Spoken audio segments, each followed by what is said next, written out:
کچھ فوجی معاملات سے متعلق بات چل رہی تھی تو ہارون صاحب ہمیں پاکستان افغانستان کی باڑ کے معاملے کے اوپر بھی بات کرنی چاہیے.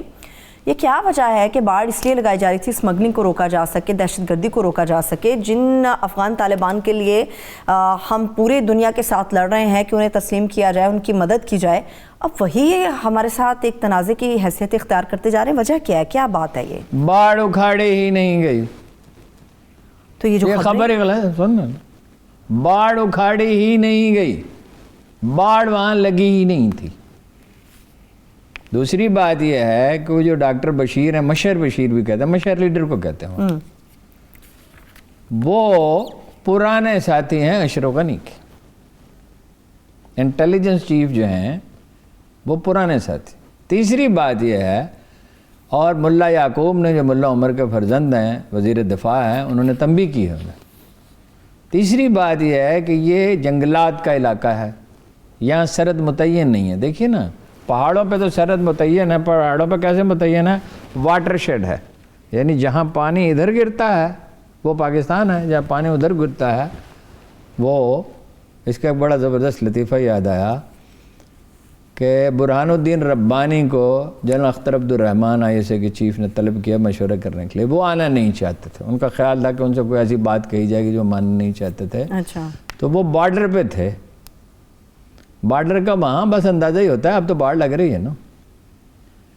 تو انہوں نے اپنی چارپائی یہاں سے اٹھائی اور 5 فٹ ادھر لے گئے اور کہا کہ انہیں بتا دیں کہ میں افغانستان چلا گیا ہوں. اچھا, وہ سرحد قبائل ہیں دونوں طرف ایک جیسے ہیں جی. میں بھی اس سرحد پہ مجھے رہنے کا موقع ملا ہے جہاں حکمت یار کا دفتر تھا 3 دن تک. بعد 1893 میں یہ معاہدہ ہوا تھا ڈیورنٹ لائن کا.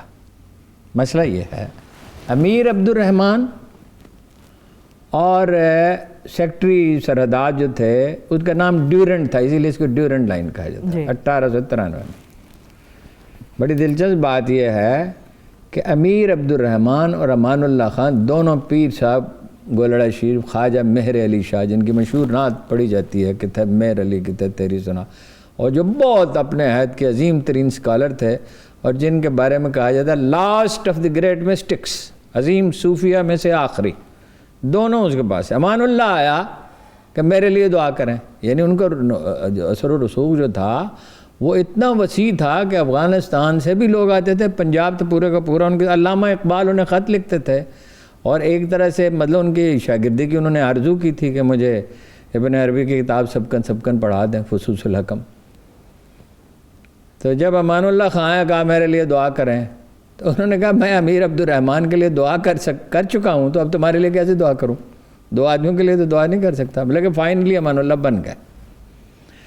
اچھا, یہ جو مسئلہ یہ ہے کہ یہ علاقہ کبھی تو افغانستان کا حصہ رہا, اچھا, کبھی افغانستان کے موجودہ علاقے بر صغیر کا حصہ رہے. کل بھی میں نے آپ کو کوئی تفصیل بتائی تھی.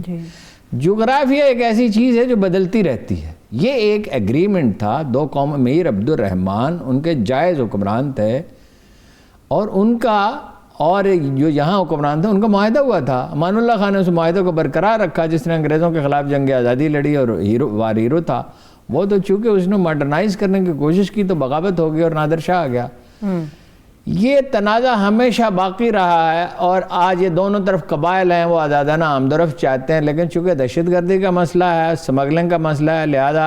اور جو واقعہ ہوا تھا 2016 میں آرمی پبلک سکول میں, اس کے بعد باڑ لگانے کا فیصلہ کیا گیا, اور عرصے سے یہ بحث ہوتی, $50 کروڑ اس پہ لگ چکے ہیں. 90% کام مکمل ہو چکا ہے. اس علاقے میں سامان رکھا گیا تھا. طالبان کا پورا کنٹرول نہیں ہے. افغان اس سرحد کو مانتے نہیں ہیں, لیکن ہم نے ایران کے ساتھ سرحد متعین کی, چین کے ساتھ متعین کی, تو یہاں بھی ہو سکتی ہے. تو یہاں کیوں نہیں ہو سکتی؟ And this is the best time to do it.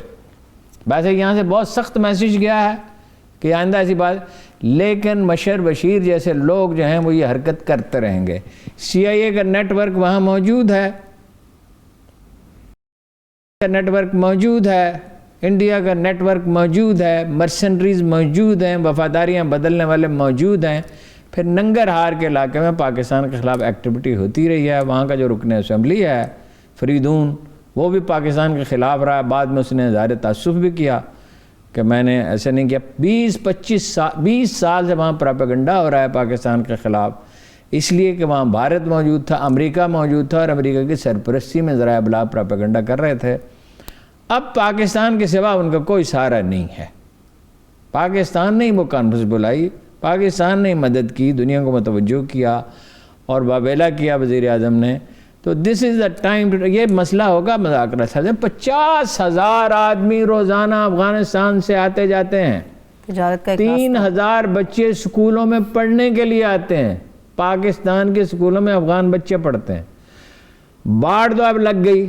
1000 سال کے بعد یہ سرحد بند کی جا رہی ہے. 1000 سال پہلے محمود غزنوی آیا تھا، اس کے بعد لوگ آتے رہے.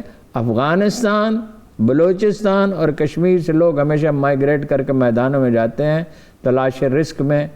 پہلے تو انڈیا کے آخری حد تک جاتے تھے، بنگال تک جاتے تھے. بنگال میں بھی کشمیری موجود ہیں، بنگلہ دیش جسے آج کہا جاتا ہے. تو یہ اپنا جو ہے پختونخوا سے بھی بعض علاقوں سے لوگ مائیگریٹ کرتے ہیں. جہاں بلوچستان سے بہت، اب سندھ جو ہے وہ 1/3 آدھا نہیں تو 1/3 بلوچ ہے. اور ہمارا جو علاقہ ہے جنوبی پنجاب کا، اس میں بھی بلوچ قبائل کی تعداد جو ہے وہ ممکن ہے کہ زیادہ ہی ہو، قدیم جو اس علاقے کے مکین ہیں ان سے. تو اب یہ سرحد بند گئی. ایک تو مسئلہ ہے دہشت گردی کا، ایک مسئلہ ہے سمگلنگ کا. دیکھیے افغانستان اور پاکستان کا معاہدہ موجود ہے کہ افغانستان جو بھی سامان جائے گا وہ ٹرین سے جائے گا. جی، اس معاہدے پر عمل ہونا چاہیے. ابھی کل پرسوں یوریا کھاد بہت بڑی تعداد اور وہاں جو ہے وہاں تک ریلوے لائن بچھائی جانی چاہیے. یہ مسئلہ صرف مذاکرات سے حل ہو سکتا ہے. طالبان کا کنٹرول پورا نہیں ہے. ہم نہیں کہہ سکتے کہ طالبان کی قیادت جو ہے اس کے ایما پر ایسا ہوا ہے. اچھا. کیونکہ مشر بشیر جو ہے وہ اس کا ساتھی رہا ہے، اور آخری وقت میں جہاں اور بہت سے لوگوں نے اسے چھوڑ دیا تھا، اس نے بھی چھوڑ دیا. لیکن رضا ربانی صاحب نے مطالبہ کیا اپوزیشن کی طرف سے کہ حکومت اعتماد ملے. یہ جو باڑھ کا جو بھی مسئلہ ہے، تو آپ بتا رہے ہیں کہ اس طرح کوئی بات نہیں ہے، صرف رضا ربانی صاحب تو کہتے ہیں نا کہ کھیرے خریدنے سے پہلے وزیر اعظم، سلاد خریدنے سے پہلے پارلیمنٹ کو اعتماد ملیں. رضا ربانی صاحب یہ مطالبہ بے نظیر بھٹو کے دور میں اور زرداری کے دور میں کیوں نہیں کرتے تھے؟ بات یہ اعتماد میں تو لینا چاہیے. اصول تو یہ ہے بحث پارلیمنٹ میں ہو، فیصلے کا بھی نہ کرے. یہ ہے جمہوریت. لیکن اس پہ تو کبھی عمل ہی نہیں ہوا. اور بعض چیزیں ایسی ہیں، دیکھیں نا، یمن کے معاملے میں پارلیمنٹ میں جو بحث ہوئی تھی وہ بہت نقصان دہ ثابت ہوئی، اس لیے کہ پارلیمنٹ میں بعض اوقات غیر ذمہ دارانہ اظہار خیال ہوتا ہے. ہاں، ان کیمرہ بریفنگ لازمی ہونی چاہیے، پارلیمنٹیرینز کو اعتماد میں لیا جانا. ٹھیک ہے، چلیے یہ تو ایک اور معاملہ. ہارون صاحب 7 جنوری بڑی خطرناک تاریخ دے دی ہے عدالت نے رانا شمیم کیس کے حوالے سے. وہ کہہ رہے ہیں تمام ملزمان نہیں، تاریخ میں کیا خطرناک ہے؟